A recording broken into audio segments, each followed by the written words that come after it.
للاسف الشديد يا جماعه تم تاكيد غياب وسام ابو علي، ودخل مكانه في القائمه كريم ندفيد بعد التعافي.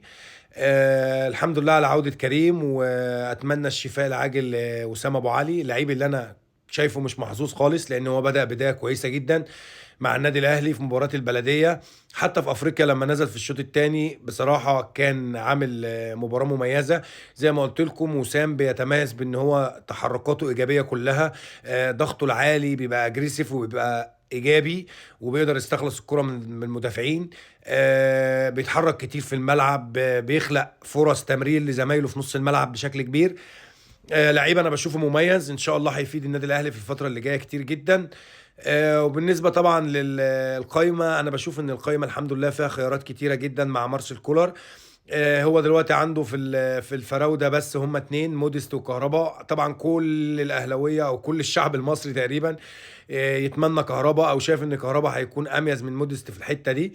بس طبعا الفتره دي احنا عارفين ان كولر ممكن بنسبه كبيره هيفضل موديست على كهربا.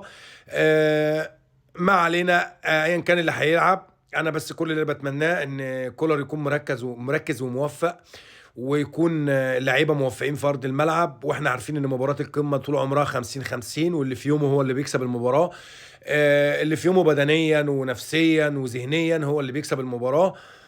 اتمنى ان هي تكون مباراه مشرفه للكره المصريه ولعراقه الفرقتين الاهلي والزمالك. انت بتتكلم عن اعرق فريقين في الشرق الاوسط وفي افريقيا. الاهلي والزمالك، مباراه بينهم يكفي بس ان هي ملهاش اي توقعات.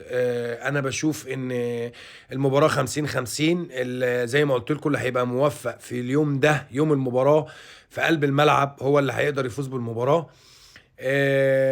انا اتمنى من كولر ان هو ينفذ بقى الطريقه اللي انا بنادي بيها بقالي فتره، 4-1 4-1.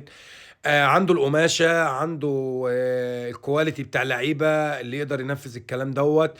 هو عنده عبد المنعم وربيعه في خط الظهر، عنده محمد هاني باك يمين، عنده علي معلول باك شمال، عنده مروان عطيه 6، عنده امام عاشور 8، عنده رضا سليم، عنده حسين الشحات على الطرفين، عنده جنب امام عاشور ممكن قفشه، ممكن عمرو السوليه، ممكن كوكا.